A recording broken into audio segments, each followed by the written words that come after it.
आखिर बुढ़ापे में औलाद अपने माँ बाप को धोखा क्यों दे जाते हैं। मित्रों, एक बार नारद जी नारायण नारायण करते हुए भगवान श्री कृष्ण के पास द्वारिका आते हैं और भगवान श्री कृष्ण को प्रणाम करते हैं। भगवान श्री नारद जी को अचानक आया देखकर पूछते हैं, हे देवऋषि नारद, आज आपका अचानक आगमन कैसे हुआ। तब नारद जी श्री कृष्ण से कहते हैं, प्रभु, मेरे मन में एक विचित्र सवाल चल रहा है जिसका उत्तर मुझे नहीं मिल रहा है। उसी का उत्तर आपसे जानने मैं आपके पास द्वारका आया हूँ। श्री कृष्ण कहते हैं, कहो देवऋषि, तुम्हारे मन में कौन सा सवाल चल रहा है। हे प्रभु, जब मैं धरती लोक पर विचरण कर रहा था तब देखा कि बुढ़ापे में औलाद अपने माँ बाप की सेवा करने के बजाय उसे घर से निकालकर ज़बरदस्ती वृद्धाश्रम में डाल रहे हैं। हे प्रभु, यह सब किस कारण होता है, कृपया मुझे बताएं। श्री कृष्ण कहते हैं, हे देवऋषि, इसका उत्तर आपको एक कथा के माध्यम से मैं समझाता हूँ। इसे ध्यानपूर्वक सुनना और जो भी व्यक्ति इस कथा को पूरा सुन लेता है उसको उनकी औलाद कभी धोखा नहीं देगी। श्री कृष्ण कहते हैं, हे देवऋषि नारद जी, प्राचीन समय की बात है कि जंगल में एक मोर मोरनी का जोड़ा अपना घोंसला बनाकर रहते थे। वह दोनों पति पत्नी एक दूसरे से बहुत प्रेम करते थे। एक दिन की बात है, मोर की पत्नी गर्भवती हो जाती है। इस बात को जानकर कि अब दोनों माता पिता बनने वाले हैं, मोर और मोरनी बड़े प्रसन्न थे, बड़े खुश थे। मोर और अपनी पत्नी का बड़ा ख्याल रखता था, हर दिनों से दाना पानी लाकर घोंसले में दिया करता था। अब धीरे धीरे समय गुजरता गया और मोर की पत्नी का प्रसव का समय निकट आता जाता। अब मोर की पत्नी बड़ी प्रसन्न थी। वह अपने पति मोर से कहती है, हे पिया जी, हमारी संतान आने वाली है, बहुत ही जल्दी मैं अपने बच्चों को जन्म दूंगी। बुढ़ापे में वे हमारी खूब सेवा करेंगे, हमारा सहारा बनेंगे। अब हमें किसी बात की कोई चिंता नहीं है, हमारी संतान हमारी खूब सेवा करेगी। मित्रों, मोर कहता है, हे प्रिय, हमें ऐसा नहीं सोचना चाहिए कि हमारी संतान हमारी सेवा करेगी या फिर बुढ़ापे में सहारा बनेगा।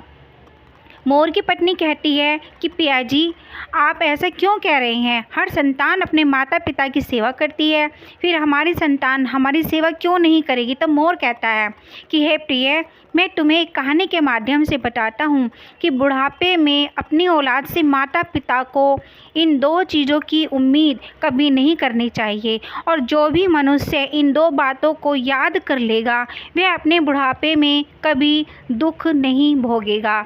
मित्रों, अब मोर अपनी कहानी शुरुआत करता है। मोर कहता है कि हे प्रिय, किसी नगर में एक व्यक्ति रहता था। उस व्यक्ति के घर में ईश्वर का दिया हुआ सब कुछ था। खूब रुपये, धन दौलत, मान सम्मान सब कुछ होने के बाद भी पति पत्नी दुखी रहते थे। उनके दुख का कारण था कि ईश्वर की कृपा से उनके घर में सब कुछ था पर कोई संतान नहीं थी। इस बात को लेकर दोनों पति पत्नी अक्सर चिंतित रहते थे। इस तरह दोनों पति पत्नी को एक साथ रहते रहते 15 साल गुजर गए, लेकिन उनके घर में कोई संतान नहीं होती है। वह व्यक्ति अपनी पत्नी को अच्छे से अच्छे डॉक्टर को दिखाता है, महंगे से महंगे अस्पताल में लेकर जाता है, अपनी पत्नी का इलाज कराता है, पवित्र स्थान पर लेकर जाता है, संतान प्राप्ति के लिए मन्नत मांगता है, मंदिर में जाकर मत्था टेकता है। तब कहीं जाकर शादी के 20 साल बाद उसकी इच्छा पूरी होती है। ईश्वर की कृपा से उस व्यक्ति की पत्नी को एक पुत्र प्राप्त होता है। अस्पताल में बच्चे का जन्म होता है। पुत्र जन्म की बात सुनकर वह व्यक्ति खुश हो जाता है। बच्चे की साफ सफाई के बाद उसे अस्पताल की नर्स जब उन्हें नन्हे से पुत्र को लेकर उनके पास पहुंचती है तो दोनों पति पत्नी पूछने लगते हैं कि हमारी संतान कैसी है और कोई दिक्कत तो नहीं है। दोनों पति पत्नी की इन बातों को सुनकर नर्स उस व्यक्ति की पत्नी से कहने लगती है कि बहन जी, आपको जो पुत्र हुआ है वह सुंदर है, अच्छा है, लेकिन इसमें एक कमी है। नर्स के मुंह से जब बच्चे की माँ यह सुनती है कि कोई कमी है तो वह चिंतित हो जाती है। नर्स कहती है कि बहन, घबराने की कोई बात नहीं है। बहन जी, आपको पुत्र हुआ है, वह सुंदर है, स्वस्थ है, बस उसमें एक कमी है, उसकी एक आँख नहीं है। तुम्हारा पुत्र एक आँख से काना है, बस यही कमी है, बाकी सब ठीक है।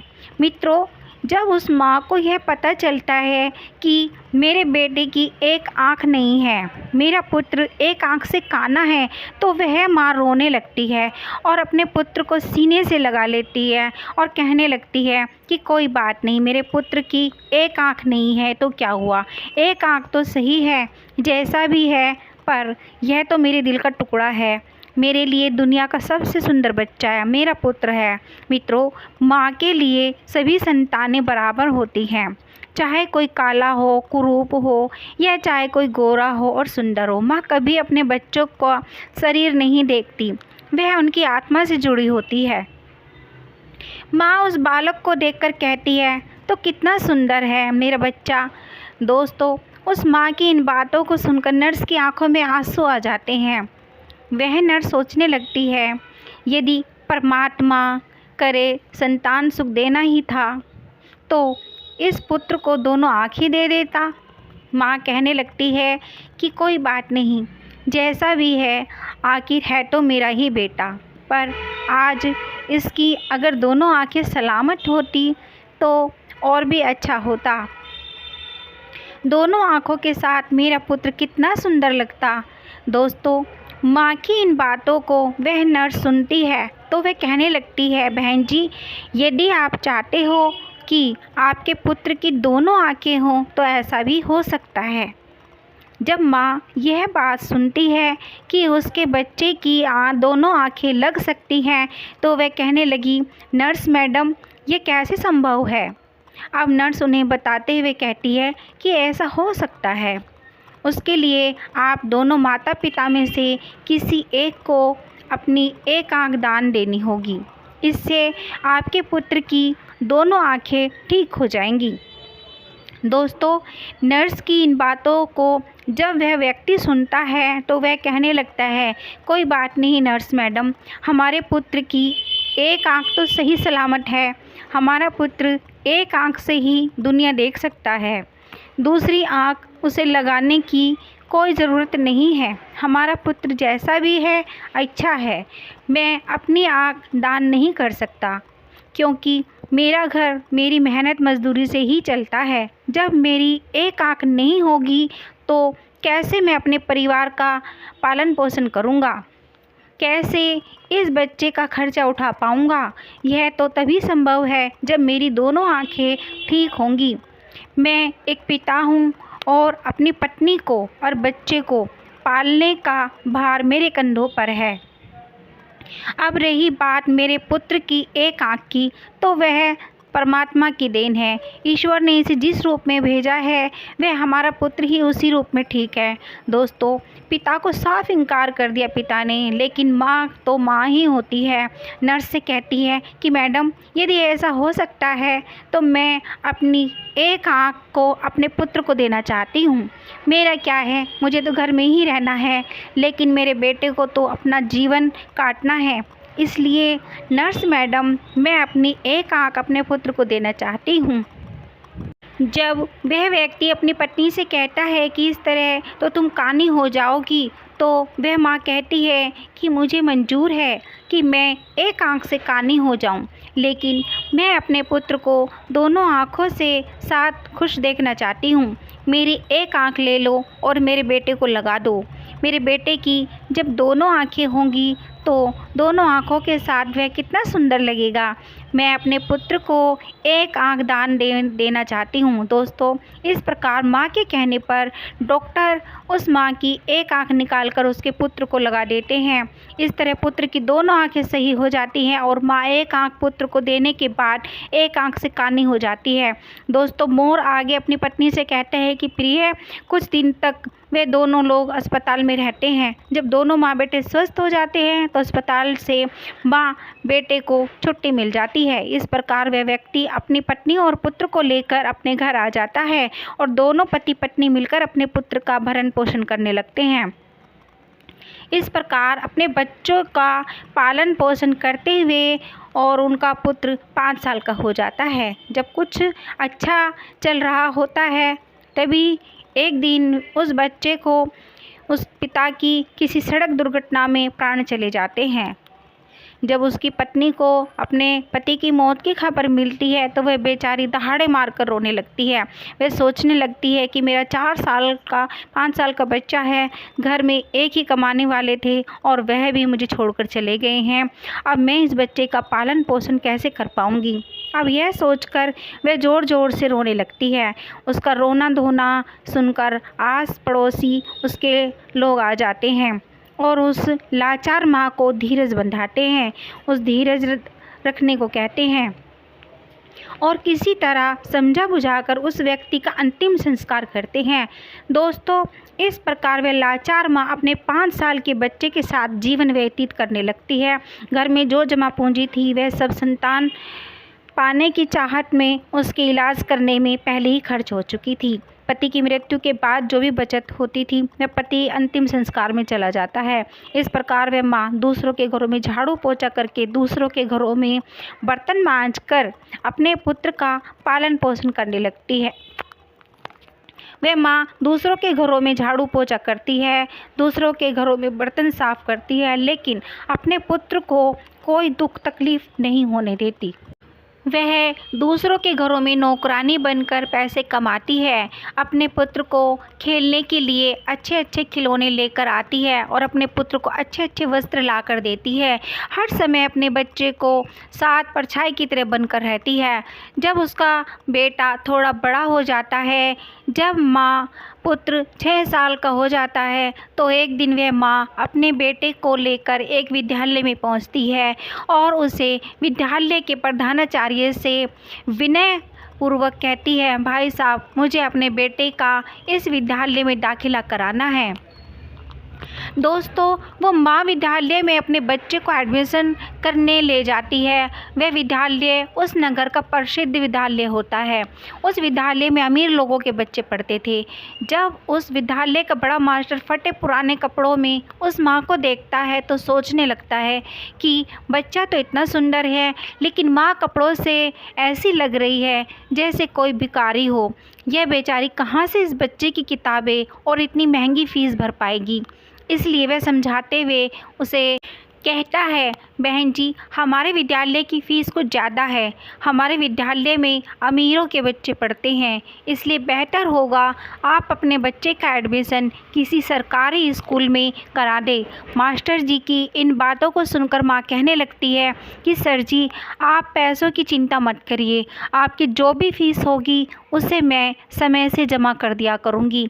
मेरा इकलौता बालक है और मैं चाहती हूँ कि मेरा बच्चा पढ़ लिख कर बड़ा आदमी बने, डॉक्टर बन जाए, इसलिए मैं उसे आपके विद्यालय में लेकर आई हूँ। दोस्तों, वो बड़ा मास्टर जब उस माँ की बातों को सुनता है तो उस माँ की बातों को सुनकर बहुत प्रभावित होता है और वह बच्चे की माँ से कहता है, ठीक है बहन जी, यदि तुम जिद करती हो तो हम तुम्हारे बच्चे को भर्ती कर लेते हैं। इस प्रकार उसके बच्चे का एडमिशन उस विद्यालय में हो जाता है और वह बालक विद्यालय में पढ़ने के लिए जाने लगता है। दोस्तों, पहले तो वह माँ 5 घरों में झाड़ू पोछा करके अपना गुजारा कर लेती थी, लेकिन अब अपने पुत्र के एडमिशन के बाद अपने पुत्र की पढ़ाई की खातिर 10 घरों में काम करने लगी। वह माँ दूसरों के घरों में झाड़ू पोछा करके अपने पुत्र की पढ़ाई में लगाती। पढ़ते पढ़ते पुत्र जब 5वीं कक्षा में आ जाता है तब उसकी उम्र 10 साल की हो जाती है। तो एक दिन स्कूल के सभी बच्चे मिलकर उस बालक को छेड़ने लगते हैं और खेल खेल में कहने लगते हैं कि देखो देखो, एक आँख वाली काली माँ का बेटा आ गया, इसकी माँ एक आंख से कानी है। दोस्तों, वह लड़का जब अपने सहपाठियों की इन बातों को सुनता है तो क्रोध में भर जाता है, उसे बहुत बुरा लगता है। जब विद्यालय की छुट्टी होती है तो छुट्टी के समय हमेशा की तरह उसकी माँ उसे लेने आती है। आज भी वह एक आंख से कानी माँ अपने बेटे को स्कूल से लेने आई थी तो वह लड़का अपनी माँ से कहता है कि माँ, कल से मुझे विद्यालय में छोड़ने मत आना और बुलाने में भी मत आना। जब माँ पूछती है कि पुत्र क्या हुआ, क्या बात है, तुम ऐसा क्यों कह रहे हो? तो लड़का कहने लगता है कि माँ, तुम्हारी सूरत ठीक नहीं है, तुम्हें एक आंख से कानी तो हो। तुम जब मेरे साथ विद्यालय आती हो तो मेरे साथ के लड़के मेरा मजाक उड़ाते हैं और तुम्हारी वजह से मुझे शर्मिंदा होना पड़ता है। तुम ऐसी हो वैसी हो, इस तरह की बातें करते करते दोस्तों वह लड़का अपनी माँ को दुनिया भर की शिकायतें करता है। जब वह माँ अपने पुत्र के मुख से इतनी बातें सुनती है तो बहुत दुख होता है, लेकिन अपने पुत्र की इन बातों को सुनकर वह चुप रहती है और अपने पुत्र की बातों को सहन कर लेती है। माँ कहती है, कोई बात नहीं पुत्र, तुम चाहते हो तो तुम्हारे साथ मैं नहीं आऊँगी, विद्यालय नहीं आऊँगी, लेकिन तुम अकेले विद्यालय कैसे आ पाओगे? अपनी माँ की इन बातों को सुनकर पुत्र कहता है, माँ मैं अब बड़ा हो गया हूँ, अब मैं इस काबिल हो चुका हूँ कि मैं अकेला विद्यालय जा सकता हूँ, इसलिए तुम्हें मेरे साथ विद्यालय आने की कोई ज़रूरत नहीं है। अपने पुत्र की इन बातों को सुनकर वह माँ कहती है, ठीक है पुत्र, आज के बाद तुम्हारे विद्यालय में तुम्हारे साथ नहीं आऊँगी, लेकिन बेटा तुम सावधानी से घर आना। तुम्हारे पिता की सड़क दुर्घटना में मौत हुई थी, यह सोच सोच कर मुझे डर लगता है। पुत्र कहता है, माँ चिंता मत करो, मुझे कुछ नहीं होगा, मैं अकेला ही आया जाया करूँगा। दोस्तों उस दिन के बाद वह पुत्र अकेला ही विद्यालय आने जाने लगता है। जैसे जैसे पुत्र बड़ा होता गया वैसे वैसे पुत्र के खर्चे भी बढ़ते गए। जैसे जैसे पुत्र के खर्चे बढ़ते गए वैसे वैसे माँ का काम भी का बोझ भी बढ़ता चला गया। दोस्तों धीरे धीरे समय गुजरता चला गया और इस प्रकार वह लड़का विद्यालय की पढ़ाई पूरी कर लेता है और उसकी पूरी क्लास में सबसे अच्छे नंबर आते हैं। उसके बाद वह आगे की पढ़ाई करने के लिए शहर चला जाता है। दोस्तों जब पुत्र शहर में जाता है तो उधर उसकी माँ जो पैसा कमाती थी वह पैसा कम पड़ने लगता है, क्योंकि पहले तो सिर्फ किताबें और फीस का खर्चा था, लेकिन जब बेटा शहर चला जाता है तो उसके और के भी खर्चे बढ़ जाते हैं। लेकिन उस माँ ने हार नहीं मानी। पहले जहाँ 15 घरों में वो काम करती थी, अपने बेटे का खर्चा पूरा करती थी, वहीं पुत्र के शहर जाने के बाद अब 30 घरों में बर्तन साफ़ करने लगी और झाड़ू पोछा करती। दिन भर मेहनत करती और मेहनत करते करते रात 11 बजे जाते, तब जाकर वह बेचारी माँ अपने पुत्र के लिए महीने का 5,000 भेज पाती। वह इसलिए इतनी मेहनत करती थी कि एक दिन जब उसका बेटा पढ़ लिख कर बड़ा डॉक्टर बन जाएगा तो मुझे सुख मिलेगा, एक ना एक दिन मुझे भी आराम मिलेगा। आज मेरी मेहनत से मेरा बेटा डॉक्टर बन जाएगा तो मेरे बेटे के साथ रहकर मैं सुख से रहूँगी। इसलिए वह माँ खूब मेहनत करती थी और 30 घरों में काम करके अपने पुत्र के लिए पैसा भेजती थी। इस प्रकार मेहनत करते करते समय से पहले ही वह बूढ़ी हो चुकी थी। धूप में उसका रंग काला पड़ चुका था, लेकिन वह अपने पुत्र के लिए कोई दिक्कत नहीं होने देती है। दोस्तों मोर आगे अपनी पत्नी मोरनी से कहता है, हे प्रिय, जब ऐसे ही कुछ दिन और बीत जाते हैं तो उस माँ को एक दिन एक पत्र मिलता है। उसमें लिखा होता है कि माँ, अब मैं शहर में बड़ा डॉक्टर बन चुका हूँ, अब तुम्हें मेरे लिए पैसे भेजने की ज़रूरत नहीं है। दोस्तों जब उस माँ को यह पत्र मिलता है कि मेरा बेटा डॉक्टर बन गया है तो वह बहुत खुश हो जाती है और सोचने लगती है कि पति जाने के बाद यह मेरा बेटा ही तो मेरा सहारा है और मेरी जैसी इच्छा थी कि मेरा बेटा डॉक्टर बन जाए तो वह भी इच्छा पूरी हो गई है। दोस्तों उस माँ के बेटे ने यह बात माँ को पत्र में लिखकर बताई थी कि माँ से डॉक्टर बन गया हूँ, लेकिन वह बेटा अभी तक गांव में माँ से मिलने नहीं आया। जब उस बूढ़ी माँ को यह पत्र मिलता है तो वह बूढ़ी माँ पूरे गांव में मिठाइयाँ बंटवाती है और सारे गांव के लोगों को बड़े गर्व से बताती है कि उसकी मेहनत सफल हो गई है और उसका बेटा अब डॉक्टर बन चुका है। इस प्रकार वह माँ अपने पुत्र के गांव आने का इंतज़ार करने लगती है। वह माँ सोचने लगती है कि मेरे बेटे को शहर गए हुए बहुत समय बीत चुका है, अब वह डॉक्टर बन गया है तो वह मुझसे मिलने के लिए गांव ज़रूर आएगा। माँ अपने पुत्र के आने की राह देखती है। हर दिन वह इंतज़ार करती है कि आज मेरा पुत्र आता होगा, किसी की गाड़ी घर के सामने से निकलती तो वह माँ दौड़कर घर के बाहर जाती। उसे लगता है कि उसका पुत्र आया होगा। उस तरह इंतज़ार करते करते उसे कई दिन बीत गए। रात में उस माँ को नींद नहीं आती थी। वह सोचने लगती कि जाने क्या मजबूरी है, मेरा बेटा मुझे लेने क्यों नहीं आया, कब मुझे अपने साथ लेकर जाएगा। अब वह दिन नहीं आएंगे कि दूसरों के घरों में बर्तन साफ़ करूं, दूसरों के घरों में झाड़ू पोछा करूं। अब तो मैं आराम से बैठकर अपने बेटे की कमाई खाऊंगी। अब तो मेरे बेटे के घर में नौकर होंगे, गाड़ी होगी, बंगला होगा। अब मेरे दुख के दिन बीत चुके हैं। इस तरह वह माँ सारे दिन अपने बेटे के सपना देखे करती। दोस्तों, इस तरह उस माँ को अपने बेटे का इंतज़ार करते हुए 1 साल बीत जाता है, लेकिन वह बेटा 1 साल में एक दिन भी माँ के पास नहीं आता है।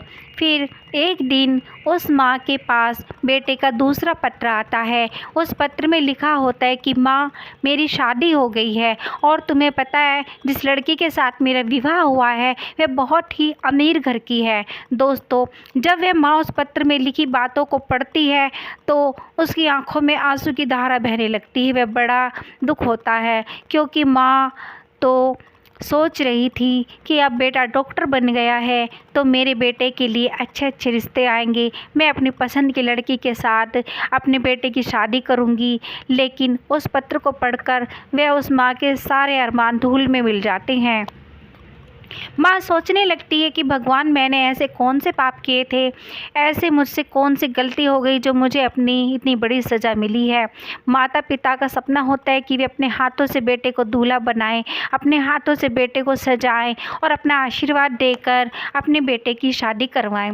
लेकिन मेरे बेटे ने तो अपनी शादी में मुझे बुलाया तक नहीं है, मुझे बताया तक नहीं और विवाह कर लिया। क्या मैं यही दिन देखने के लिए अपने पुत्र को पढ़ा लिखा कर इतना बड़ा कर रही थी? इसके लिए मैंने इतनी मेहनत मजदूरी की थी, दूसरों के घरों में झूठे बर्तन साफ़ किए, मेहनत मजदूरी करके पढ़ाया लिखाया, उसे इस लायक बनाया। क्या मेरा इतना भी अधिकार नहीं था जो मुझे मेरे बेटे ने अपनी शादी में के लिए भी पूछा तक नहीं? अब शादी करने के बाद पत्र लिखकर बता रहा है कि माँ, मैंने शादी कर ली। दोस्तों, यह सोच सोचकर वह माँ पूरी रात आंसू बहाती रही। इतना होने के बाद भी माँ अपने पुत्र को दुआएं देती रही, रोते रोते सो जाती। दोस्तों, फिर भी उस माँ के मुंह से अपने बेटे के लिए आशीर्वाद ही निकलता है। कहती है, कोई बात नहीं बेटा, तुमने बिन बताए शादी कर ली, लेकिन मेरा आशीर्वाद तुम्हारे साथ है। अम्मा सोचती है कि मेरे पुत्र ने विवाह तो कर लिया है, उसकी पत्नी भी आ गई होगी, हो सकता है कि मेरा बेटा और बहू दोनों मुझे लेने के लिए, मुझसे मिलने के लिए घर आएँ। मैं अपनी बहू को देखूंगी, बहू मेरी सेवा करेगी, मैं अपने पुत्र वधू को आशीर्वाद दूंगी। यह सोच सोच कर वह माँ अपने बेटे और बहू का इंतज़ार करने लगती है। दोस्तों, इस तरह उस माँ को अपने बेटे और बहू का इंतज़ार करते करते 1 साल निकल जाता है। लेकिन 1 साल बीतने के बाद भी उस माँ से मिलने बेटा नहीं आता है, ना बहू आती है। फिर कुछ दिन के बाद उस माँ का तीसरा पत्र मिलता है जिसमें लिखा था कि हे माँ, अब तुम दादी बन गई हो, भगवान की कृपा से हमारे घर बेटा आया है। दोस्तों, जब यह खबर उस माँ को मिलती है तो उसका धैर्य जवाब दे जाता है, उसकी सहन शक्ति जवाब दे देती है। माँ का पुत्र बड़ा डॉक्टर बन जाए, विवाह कर ले, उसका बेटा हो जाए और उसकी माँ को पता भी ना चले, उसके दिल पर क्या बीतेगी। जिस पुत्र का जीवन बनाने में उस माँ ने अपना सब कुछ कुर्बान कर दिया, उस पुत्र का वर्षों से चेहरा ना देखा हो तो अपने पुत्र के लिए व्याकुल होना स्वाभाविक है। जब वह माँ अपने पुत्र के लिए ज़्यादा व्याकुल हो जाती है तो उस माँ के मन में आता है कि अब मैं रहा नहीं जाता हो। फिर कुछ देर के लिए विचारों में खो जाती है, सोचती है चलो कोई बात नहीं, पोता भी हो गया है तो बहुत अच्छी बात है। अब मैं अपने पोते को देखूंगी, मैं अपने पोते को अपनी गोद में खिलाऊंगी। अब मेरा बेटा ज़रूर मेरी बहू और पोते के साथ मेरे पास आएगा। यही सब सोच सोच कर वह माँ व्याकुल होने लगती है। जब इंतज़ार करते करते उस माँ को 36 महीने बीत जाते हैं और जब उस माँ से मिलने कोई भी नहीं आता है तो उस माँ के सब्र का बांध टूटने लगता है। वह व्याकुल हो जाती है और उस व्याकुलता में यह फैसला लेती है कि चाहे कुछ भी हो जाए अपने पोते को देखने के लिए ज़रूर जाऊंगी। दोस्तों, यह निर्णय करके माँ अपने बेटे और बहू से मिलने के लिए शहर के लिए चल देती है। इस तरह वह पता पूछते पूछते शहर में पहुँच जाती है। जिस शहर में उसका बेटा रहता था उस शहर में पहुँचकर वह बूढ़ी माँ एक रिक्शा वाले को अपने पास बुलाती है और रिक्शे वाले को अपने बेटे का पत्र दिखाते हुए कहती है, मुझे इस जगह पर जाना है। रिक्शा वाले ने पता देखा और बूढ़ी माँ को अपने रिक्शे में बैठा लेता है और उस बूढ़ी माँ को उस बताए हुए पते पर ले जाता है। दोस्तों, कुछ समय बाद वह रिक्शा वाला बूढ़ी माँ को लेकर बड़े डॉक्टर के बंगले पर पहुँच जाता है और बंगले के सामने अपना रिक्शा खड़ा कर देता है और उस बूढ़ी माँ से कहता है कि माँ, जिसे जो पता तुमने बताया था वो यही है, इसी बंगले में रहते हैं तुम्हारे डॉक्टर साहब। वह माँ उस रिक्शा वाले को किराया देती है और अपना झोला उठाकर बंगले की तरफ चल देती है। माँ की नज़र जब डॉक्टर साहब के बंगले पर पड़ती है तो वह खुश हो जाती है। वह देखती है कि इतना सुंदर आलीशान बंगला बना हुआ है, बंगले के सामने चमचमाती गाड़ी खड़ी है और दरवाजे पर चपरासी बैठे हुए हैं। यह देखकर माँ बड़ी खुश हो जाती है, कितने सुंदर घर है, मेरे बेटा रहता है। दोस्तों, वह मोर आगे कहता है कि प्रिय, वह बूढ़ी माँ जो एक थैले में अपने पोते के लिए खिलौने, बहू के लिए साड़ी और कुछ मिठाइयाँ लेकर आई थी, जब वह थैले को लेकर वह माँ बंगले के अंदर जाने लगती है तो जैसे ही बंगले के अंदर घुसती है तो गेट के पास खड़े एक चपरासी की नज़र उस पर पड़ती है। चपरासी देखता है कि फटे पुराने कपड़े पहने हुए काली कलूटी बुढ़िया जो एक आंख से कानी भी है बंगले के अंदर घुसे चले जा रही है। जब वह चपरासी उस महिला को देखता है तो कहने लगता है कि तुम्हें किससे मिलना है, इस तरह कहाँ चली जा रही हो। चपरासी के जब ये शब्द माँ के कानों में पड़ते हैं तो माँ एकदम से रुक जाती है और चपरासी से कहती है, यहाँ पर मेरा बेटा रहता है, मेरे बेटे की पुत्र हुआ है, इसलिए मैं अपने पोते को देखने के लिए आई हूँ। चपरासी उस माँ को डांटते हुए कहता है, बुढ़िया, तूने कभी अपनी शक्ल देखी है? तुम्हें पता है कि ये किसका बंगला है? ये एक बड़े डॉक्टर साहब का बंगला है। तब वह माँ कहने लगती है, मुझे पता है ये डॉक्टर साहब का बंगला है और जो तुम्हारे डॉक्टर साहब हैं वही मेरे पुत्र हैं। वह चपरासी कहने लगता है, अरे बुढ़िया, तुम गांव देहात की महिला, ना तुम्हारे कपड़े ठीक है, तुम्हारी शक्ल भी ठीक नहीं है, डॉक्टर साहब तुम्हारे बेटे कैसे हो सकते हैं। दोस्तों, जब यह बात पास में खड़ा हुआ एक दूसरा चपरासी सुनता है तो वह भी उस माँ के पास पहुँच जाता है। जब उसे पता चलता है कि ये बुढ़िया कह रही है कि डॉक्टर साहब की माँ है तो वह चपरासी उनसे पूछने लगता है कि माँ, आपके पास कोई प्रमाण है जिससे हम पता कर सके कि तुम हमारे डॉक्टर साहब की माँ हो। जब वह माँ उस दूसरे चपरासी की इन बातों को सुनती है तो तुरंत ही अपने साड़ी के पल्लू में बंधा हुआ वह पत्र उस चपरासी को दिखाती है जो उसके पुत्र ने अपनी माँ को भेजा था। जब चपरासी उस पत्र को खोलकर देखता है और भेजने वाले का पता देखता है तो उस बूढ़ी माँ से माफ़ी मांगने लगते हैं और कहते हैं, हे माता, हमें माफ़ कर देना, हमें नहीं पता था कि तुम डॉक्टर साहब की माँ हो। दोस्तों, वह माँ कहती है कि चलो कोई बात नहीं, मैं तुम्हें माफ़ कर देती हूँ, मुझे बताओ कि मेरा बेटा और बहू कहाँ पर हैं। तब वह चपरासी दूर से इशारा करते हुए कहता है कि ऊपर जो कमरा दिख रहा है वह तुम्हारे बेटे का कमरा है और वह अभी इस समय घर पर ही है। दोस्तों, अब वह माँ अपना सामान तो नीचे रख देती है कि सामान को बाद में ले जाऊंगी, पहले अपने पोते को देख लेती हूँ, बहू को देख लेती हूँ। बूढ़ी माँ अपने पोते को देखने के लिए जल्दी जल्दी सीढ़ियाँ चढ़कर घर के अंदर जाती है।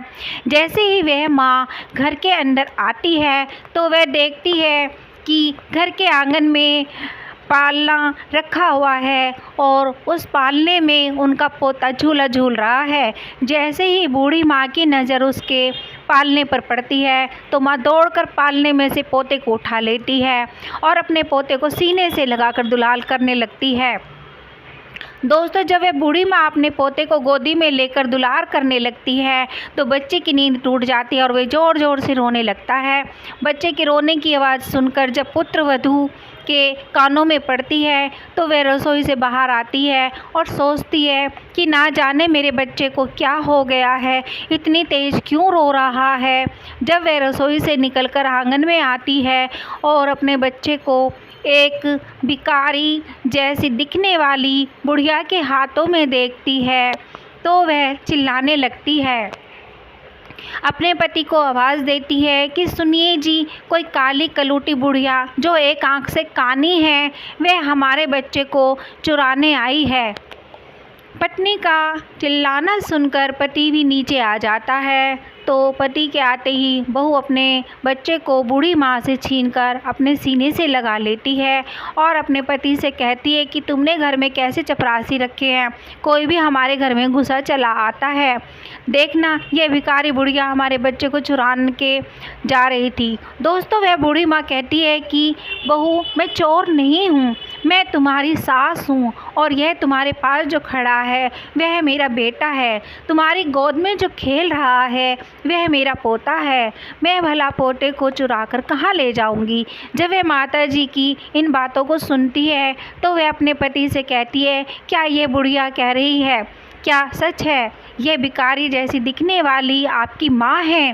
क्या ऐसे ही गरीब परिवार में आपने जन्म लिया है? मुझे पहले तो कभी आपने बताया नहीं कि आपकी माँ भी है। जब बेटा अपनी पत्नी की इन बातों को सुनता है तो कहने लगता है कि यह बुढ़िया जिसके लिए मैंने अपनी जवानी को कुर्बान कर दिया है वह कह रहा है कि यह बुढ़िया झूठ बोल रही है, यह मेरी माँ नहीं है। इस संसार में तो मेरा एक ही सहारा था, आज तो वह भी छूट गया। दोस्तों, वह माँ समझ जाती है कि मेरे पुत्र ने बड़े घर की बेटी के साथ विवाह किया है, मेरा बेटा बड़े पद पर पहुँच गया है, इसलिए मुझे पहचानने से इनकार कर रहा है। माँ ने कहा, बेटा कोई बात नहीं, मुझे लगा कि तुम मेरे पुत्र हो इसलिए मैं तुम्हारे पास चली आई, क्योंकि तुम्हारे जैसा एक मेरा भी पुत्र है जिसे मैंने मेहनत मजदूरी करके डॉक्टर बनाया है, जो मेरे जीने का सहारा था। लेकिन अब मुझे पक्का यकीन हो गया है कि मेरे बेटे तुम नहीं हो सकते, मुझसे गलती हो गई है। दोस्तों, इतना कहकर मैं माँ रोती रोती घर की सीढ़ियों से नीचे उतरने लगती है और सोचने लगती है कि बुढ़ापे में एक ही सहारा था और वह भी आज मुझसे छूट गया है। एक आस थी वह भी टूट गई है। वह सोचती है जिसे मैं जीवन की खुशी समझती थी, जिसको मैंने अपने जीवन का अधिकार माना था, जो जीवन की नैया को पार लगाने वाला था, वह बुढ़ापे का जीवन नैया को मझधार में डुबा रहा है। दोस्तों, इस प्रकार रोते रोते माँ भारी कदमों से नीचे उतरने लगती है। अब वह माँ सोचती है कि जब मेरे बेटे ने ही मुझसे मुँह मोड़ लिया है तो अब मैं जी कर क्या करूँगी। अब बेटा ही नहीं रहा तो इस जीवन का क्या होगा। इस प्रकार वह माँ अपने बेटे के घर से बाहर निकल के जाती है और बंगले के बाहर जो चपरासियों का कमरा था वह वहाँ पहुँच जाती है और एक चपरासी को अपने पास बुलाकर कहती है, बेटा मुझे एक पत्र लिखवाना है, क्या तुम मेरे लिए कर सकते हो। दोस्तों, क्योंकि चपरासियों को तो पहले से ही पता था कि यह बूढ़ी माँ डॉक्टर साहब की माँ है, इसलिए वे तुरंत कागज़ कलम लेकर आते हैं और पूछने लगते हैं, माँ बताओ मुझे क्या लिखना है। इस तरह बूढ़ी माँ बोलती जाती है और वह चपरासी लिखता जाता है। जब वह पत्र पूरा लिख जाता है तो वह माँ उस चपरासी से कहती है, बेटा मुझे बहुत ज़ोरों की प्यास लगी है, क्या तुम मेरे लिए थोड़ा सा पानी ला सकते हो। दोस्तों, उस माँ के कहने पर चपरासी तो बूढ़ी माँ के लिए पानी लेने चला जाता है और इधर वह बूढ़ी माँ अपनी साड़ी के पंखे से डालकर आत्महत्या कर लेती है। जब चपरासी पानी लेकर वापस आता है तो कमरे का नज़ारा देखकर हैरान रह जाता है। चपरासी ने देखा कि वह माताजी फांसी के फंदे पर झूल रही है। अब तुरंत ही वे जाकर यह खबर डॉक्टर साहब को देते हैं। इस खबर को सुनकर वह पति पत्नी दौड़े दौड़े उस कमरे में आते हैं। आगे आगे डॉक्टर साहब और पीछे पीछे उनकी पत्नी दौड़ती है। जब वह पुत्र अपनी माँ को इस हाल में देखता है तो अपनी माँ को देखकर उसके पैरों के तले से ज़मीन खिसक जाती है। दोस्तों, वह पुत्र अपना माथा पकड़ लेता है और सिर पकड़कर ज़मीन पर बैठ जाता है और वह सोचने लगता है कि मुझे नहीं पता था कि मेरी बातें मेरी माँ को इतनी बुरी लगेगी। मैं तो अपनी पत्नी को झूठी शान शौकत दिखाने के कारण माँ को पहचानने से इनकार कर रहा था, इसलिए कह रहा था कि मेरी कोई माँ नहीं है।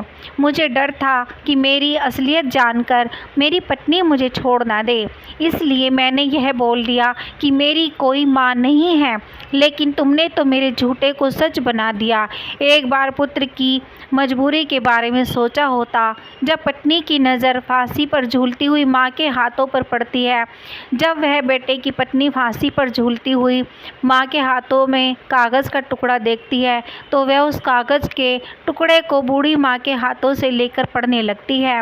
पढ़ते पढ़ते उसकी आंखें भर आती हैं। उस पत्र में लिखा हुआ था कि बेटा, मेरा आशीर्वाद है कि तुम खूब उन्नति करो। मेरा आशीर्वाद है, तुम्हारे साथ है। जाते जाते तुम्हें एक राज बताना चाहती हूँ बेटा। मैं अच्छी नहीं दिखती हूँ तो उसके पीछे भी एक कारण तुम ही हो। जब तुम्हारा जन्म हुआ था उस समय तुम्हारी एक आँख नहीं थी। मैंने अपनी एक आँख तुम्हें देकर तुम्हें सुंदर बनाया था, सुंदर रूप दिया था और मैं कुरूप हो गई और इस कुरूप चेहरे से तुम नफ़रत करते हो क्योंकि मैं कानी हूँ और दूसरा मेरा रंग काला है। यह भी ऐसा नहीं था बेटा। आज तुम जिस मुकाम पर बैठे हो उस मुकाम पर तुम्हें पहुँचाने के लिए मैंने दिन रात मेहनत की है। मैंने कभी नहीं देखा कि कितनी गर्मी है, कितनी सर्दी है। तुम्हें पढ़ाने लिखाने के लिए, तुम्हारी खर्चे उठाने के लिए मैं काली कलूटी हो गई। उसका भी मुझे कोई मलाल नहीं है। तुम सुंदर हो, इसकी मुझे खुशी है। मैं तो तुम्हें देखना चाहती थी, अपने पोते को देखना चाहती थी, अपनी बहू से मिलना चाहती थी, इसलिए मैं शहर चली आई। क्योंकि तुमने तो गांव भी जाकर मेरा हाल नहीं पूछा, लेकिन जब मैं स्वयं चलकर तुमसे मिलने के लिए आई तो तुमने तो मुझे पहचानने से इनकार कर दिया। इसलिए लगा कि अब दुनिया में मेरा कोई नहीं है, अब जीने का मेरा उद्देश्य ख़त्म हो गया है। जब कोई रहा नहीं तो मेरे जीने का क्या फ़ायदा। बेटा, जाते जाते ईश्वर से प्रार्थना करती हूँ कि तुम सदा खुश रहो, तुम्हारी संतान खुश रहे। दोस्तों, जब उसे बेटे को पत्नी को पत्र पढ़कर अपने पति को सुनाती है तो उस बेटे का सिर शर्म से नीचे झुक जाता है। उसे अपने आप से घृणा होने लगती है कि जिस माँ ने मेरी ज़िंदगी बनाने में अपना सब कुछ न्यौछावर कर दिया, वही माँ आज मेरी चौखट पर मुझसे मिलने आई तो मैंने एक गिलास पानी तक नहीं पूछा। किस प्रकार दोनों पति पत्नी अपनी गलती के लिए उस मरी हुई माँ से माफ़ी मांगते हैं, लेकिन अब क्या हो सकता था। वह माँ तो उनकी माफ़ी सुनने के लिए वहाँ मौजूद नहीं थी, उनसे बहुत दूर जा चुकी थी, जहाँ से कोई नहीं आता। दोस्तों, जब डॉक्टर साहब के जीवन में सिर्फ पछताना रह गया था। कैसी ये दुनिया है, कुछ लोगों के जीवन में माँ नहीं होती तो वे सारे जीवन माँ के लिए तरसते हैं, और जिसके जीवन में माँ होती है तो वह उस माँ की कदर नहीं करते।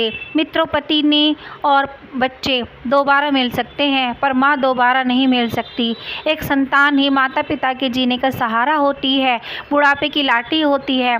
ऐसे में जब बेटा ही अपने धन के नशे में, अपने पद के नशे में माता पिता को पहचानने से इनकार कर देता है, उन्हें भुला देता है, घमंड में आकर उनका अपमान कर देता है, तो ये दुनिया में माता पिता बिना स्वार्थ के जीवन भर तुम्हारा हित चाहते हैं। दोस्तों, मोर आगे कहता है, प्रिय, एक पुत्र को जन्म देने में एक स्त्री अपनी सुंदरता को खो देती है, लेकिन वही पुत्र जब जवान होता है, जब उसकी शादी हो जाती है, तो वही पुत्र अपनी पत्नी की सुंदरता में अपने माता पिता को खो देता है। माता पिता अपनी संतान के सुखों के लिए सब कुछ त्याग देते हैं, लेकिन जब बच्चे बड़े हो जाते हैं, कुछ देने के काबिल हो जाते हैं, तो हम क्या देते हैं सिर्फ आंसू, लाचारी, दुख और अकेलापन। मित्रों, जो संतान माता पिता को सिर्फ इसलिए भुला देती है कि उनके बुढ़ापे को देखकर आपके मित्रों में आपकी इज्जत कम हो जाएगी, तो यह उनकी सबसे बड़ी भूल है। मित्रों, श्री कृष्ण कहते हैं, उम्र के इस पड़ाव पर पहुंचने के बाद आपकी और आपके मित्रों की भी यही हालत होगी। आपका भी रूप और जवानी इस तरह की हो जाएगी। आपके भी उस रूप को देखकर लोग आपसे नफरत करने लगेंगे। प्रिय मित्रों, श्री कृष्ण आगे कहते हैं कि प्रिय, जवानी में माता पिता को औलाद से किन किन चीज़ों की उम्मीद भूलकर भी नहीं करनी चाहिए। नंबर 1, ध्यान देकर सुनो। एक, कि आपकी औलाद आपके बुढ़ापे में आपका सहारा बन सकती है, इस बात की उम्मीद बिल्कुल भी ना करें।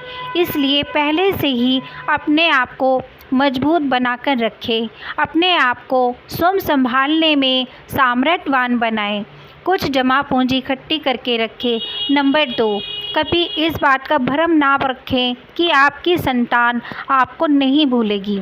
पत्नी और बच्चों के प्रेम में पड़कर पद प्रतिष्ठा के नशे में वे आपको भी भूल सकते हैं।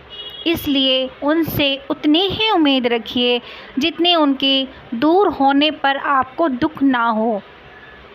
मित्रों, हमारी आज की यह कहानी यहीं पर समाप्त होती है। हम उम्मीद करते हैं आपको हमारी आज की ये वीडियो, आज की ये कहानी पसंद आई होगी और आप इससे ढेर सारी प्रेरणा लेंगे। मिलते हैं अगली वीडियो में, तब तक के लिए राधे राधे, नमस्कार। खुश रहें, मस्त रहें अपने जीवन में और सबके साथ अच्छा करें।